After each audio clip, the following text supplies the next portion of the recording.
Parīzē otro reizi noticis Baltijas kinofestivāls Cinebaltique, kas pērn pārsteidza ar ļoti lielu skatītāju un profesionāļu interesi. Šogad festivālā īpaši tika akcentēta Latvijas un Francijas producentu sadarbība.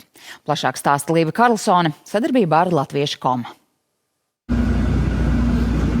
Pirmā Cinebaltique festivāla sezona pērn pārsteidza organizatorus ar pilnām zālēm un lielu interesi gan par īsmetrāžas, gan pilnmetrāžas filmām. Tāpēc nolemts šīm jākļūst par ikgadēju notikumu.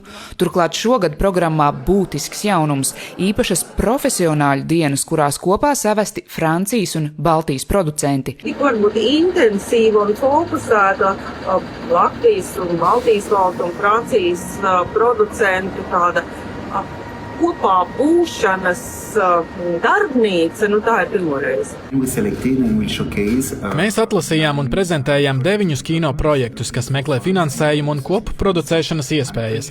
Esmu pārliecināts, ka interese ir, jo no Francijas Nacionālā kino centra dzirdēju, ka vairāki Francijas producenti jau pieteikuši tikšanās ar Latvijas filmu pārstāvjiem. Domāju, ka tuvākajos mēnešos un gados redzēsim vēl vairāk kopražojumu starp Franciju un Latviju. Latvijas-Francijas kopražojumi jau iepriekš nesuši labus rezultātus. Spilgtākais piemērs, protams, filma Straume, kas kļuva par triumfa stāstu arī Francijai. Straume ar vairāk nekā 8 miljoniem pārdotu biļešu visā pasaulē pērn kļuva par Francijas veiksmīgāko eksporta filmu. Šajā brīdī mums nav iemesla baidīties vai bažīties, ka mēs esam tie mazie nabadzīņi, kas kādreiz pirms 20 gadiem klauvējās pie Eiropas durvīm. Pašlaik mēs esam līdzvērtīgi tajā, ko mēs vēstam un mēs pienesam, man liekas, ļoti daudz ko Eiropas kino.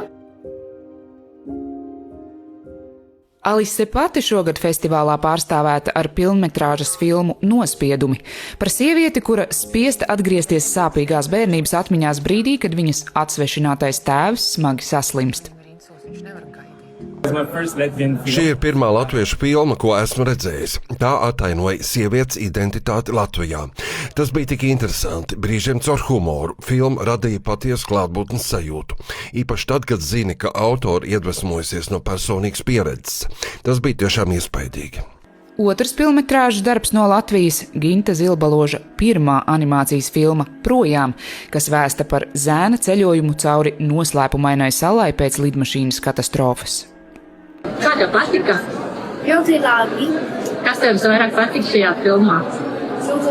Tam bērnam nebija problēmas un kā viņš pēc tam atrada visus beigās. Kā tu domā, vai franču bērniem arī patīk šī filma? Viņi saprot? Jā, jo nav valodas, Tāpēc visi var saprast, ja? Jā. Arī šogad festivāla seansos brīvu vietu zālē tikpat kā nebija.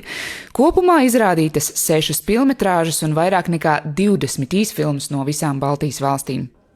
Līva Karlsone, Latviešu.com sadarbībā ar diasporas reportieriem speciāli Latvijas televīzijai.